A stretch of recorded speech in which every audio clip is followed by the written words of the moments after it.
سبحان الله عما يشركون سبحان الله عما يشركون. السلام علیکم ورحمۃ اللہ وبرکاتہ. الحمد للہ رب العالمین والصلاة والسلام على امام الانبیاء والمرسلین نبینا محمد وعلى آلہ واصحابہ اجمعین. اما بعد. سورۃ الاسراء سے متعلق سلسلہ وار دروس کا آج ہمارا تیسرا درس ہے، جس میں ہم آج آیت نمبر 4 سے لے کر آیت نمبر 8 تک گفتگو پیش کریں گے انشاءاللہ. اللہ تعالیٰ کا فرمان ہے: اعوذ باللہ من الشیطان الرجیم وَقَضَيْنَا إِلَى بَنِي إِسْرَائِيلَ فِي الْكِتَابِ لَتُفْسِدُنَّ فِي الْأَرْضِ مَرَّتَيْنِ وَلَتَعْلُنَّ عُلُوًّا كَبِيرًا فَإِذَا جَاءَ وَعْدُ أُولَاهُمَا بَعَثْنَا عَلَيْكُمْ عِبَادًا لَنَا أُولِي بَأْسٍ شَدِيدٍ فَجَاسُوا خِلَالَ الدِّيَارِ وَكَانَ وَعْدًا مَفْعُولًا ثُمَّ رَدَدْنَا لَكُمُ الْكَرَّةَ عَلَيْهِمْ وَأَمْدَدْنَاكُمْ بِأَمْوَالٍ وَبَنِينَ وَجَعَلْنَاكُمْ أَكْثَرَ نَفِيرًا. إِنْ أَحْسَنْتُمْ أَحْسَنْتُمْ لِأَنفُسِكُمْ وَإِنْ أَسَأْتُمْ فَلَهَا فَإِذَا جَاءَ وَعْدُ الْآخِرَةِ لَيَسُوءُوا وُجُوهَكُمْ وَلِيَدْخُلُوا الْمَسْجِدَ كَمَا دَخَلُوهُ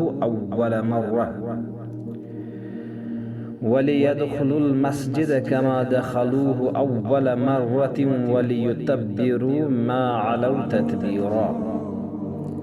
عَسَى رَبُّكُمْ أَنْ يَرْحَمَكُمْ وَإِنْ عُدْتُمْ عُدْنَا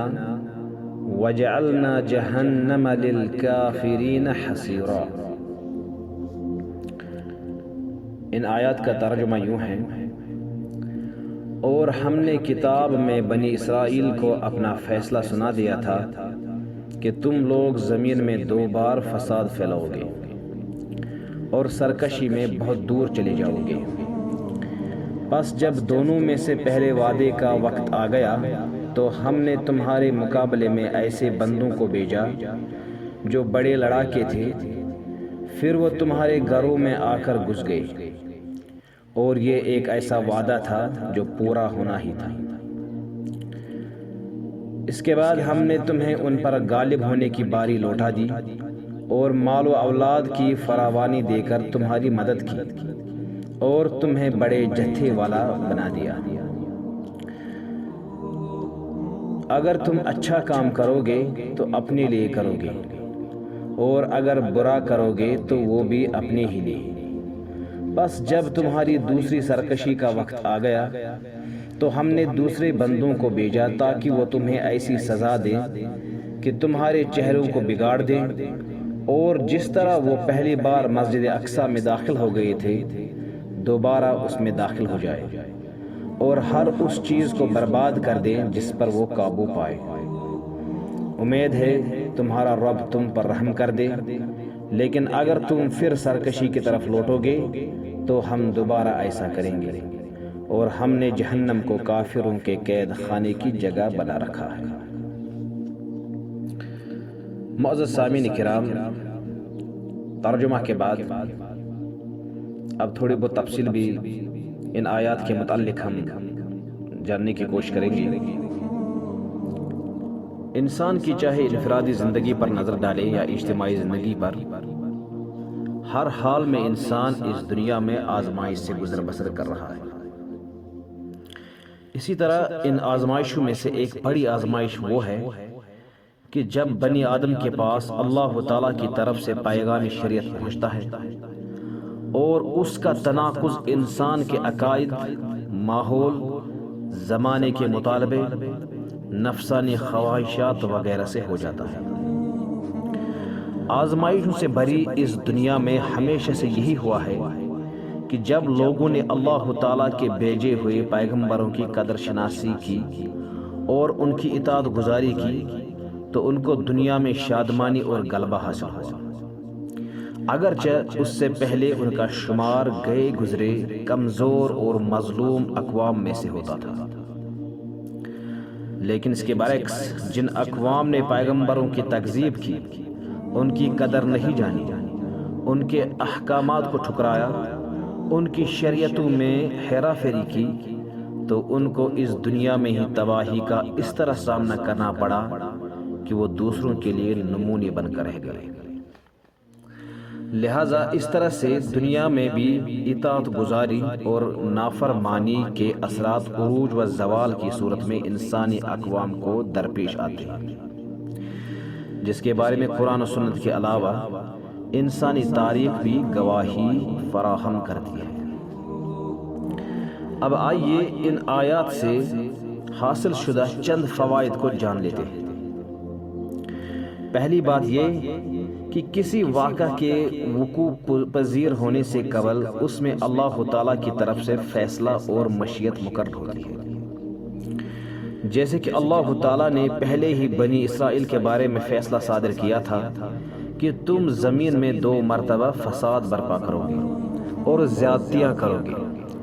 اور ساتھ ساتھ انہیں دنیاوی عذاب کا بھی وعدہ کیا گیا تھا۔ پھر ان پر اللہ تعالیٰ کی طرف سے کچھ بندوں کے ذریعے سے اللہ تعالیٰ نے سزا کا مزہ بھی چکھایا، جو کہ انسانی تاریخ میں وارد ہو چکا ہے، جبکہ اس بارے میں مفسرین کے ہاں 2 آرائیں ہیں کہ کیا کتاب سے یہاں مراد لوح محفوظ ہے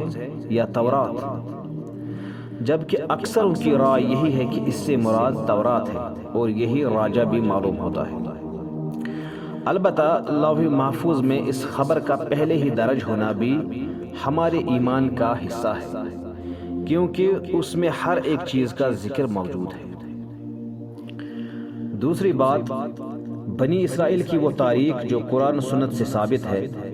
اور جو ان کے علاوہ تاریخ کے مستند ذرائع سے معلوم ہوتی ہے، اس سے قانون الہی کا تجربہ یوں معلوم ہوتا ہے کہ جب بھی اللہ تعالیٰ کی ہاں کوئی ذمہ دار قوم اپنی ذمہ داریوں سے غفلت برتتی ہے اور دین کو رسم و رواج یا کلچر سمجھ لیتی ہے، اور یہ کہ انفرادی اور اجتماعی زندگی میں اس کو بروئے کار نہیں لاتی، تو اس پر دنیا میں ہی ذلت کا سامنا کرنا پڑتا ہے، تاکہ لوگ نصیحت حاصل کر سکے اور اپنی ذمہ داریوں کی طرف آ جائے۔ لہٰذا آج امت مسلمہ کے لیے یہ عبرت کا مقام ہے کہ وہ جو کمزوری، تنزلی اور لاچاری کی شکار ہو چکی ہے، اس کی وجہ بھی یہی ہے کہ یہ امت اپنی ذمہ داریوں سے منہ پھیر چکی ہے، جس کے لیے اس کو منتخب کیا گیا تھا، جن ذمہ داریوں کو نبھانے پر ہمارے اسلاف نے دنیا کے عروج اور تفوق کو حاصل کیا تھا۔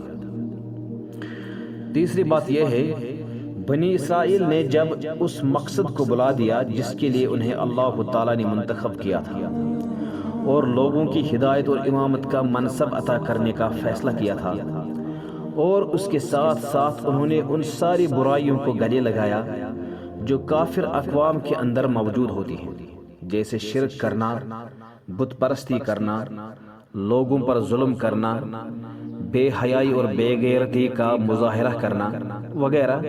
تو اللہ تعالیٰ نے ظالم اور جھنگجو قسم کے لوگوں سے ان کی درگت بنا ڈالی، جس سے صاف طور ان کے لیے اشارہ یہ محسوس ہوتا ہے کہ انہیں جھنجھوڑا گیا کہ نافرمانی، ظلم اور بے غیرتی دکھانے والوں کو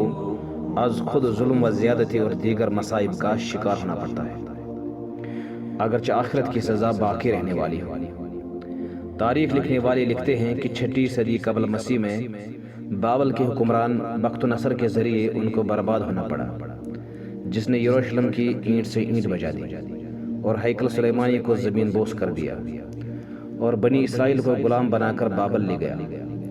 اور اس طرح یہ ان پر اللہ تعالیٰ کی طرف سے سزا تھی۔ البتہ کچھ لوگوں کا کہنا ہے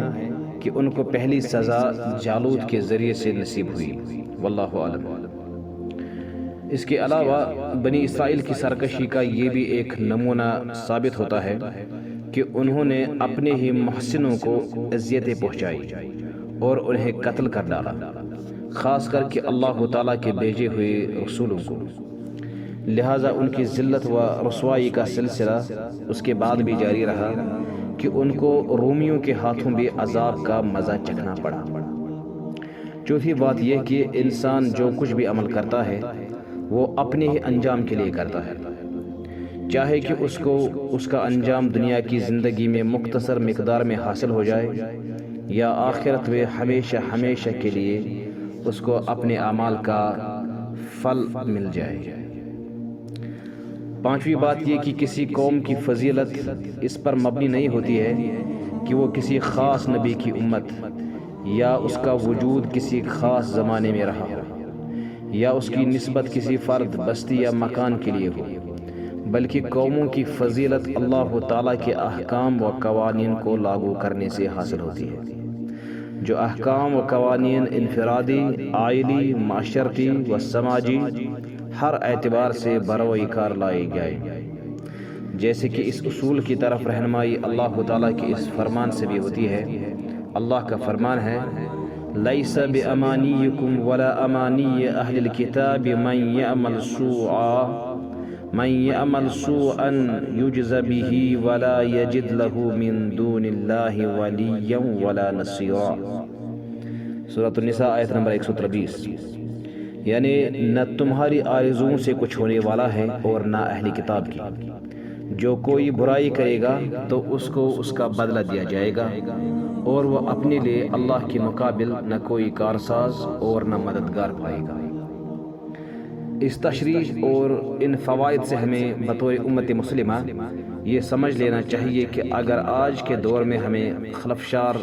پستی، زوال، افتراق و انتشار وغیرہ سے نجات حاصل کرنی ہو تو ہمیں اسی پاک و صاف شریعت اور اسلاف کے منہج کی طرف رجوع کرنے کی ضرورت ہے، جس کو ہم نے شرکیات، بدعات، خرافات وغیرہ جیسی غلاظتوں سے بھرنے کی کوشش کی، تاکہ اللہ تعالی ہم پر رحم فرمائے۔ وما علی الا البلاغ۔ ولا تكونوا كالذين نسوا الله فأنساهم أنفسهم أولئك هم الفاسقون۔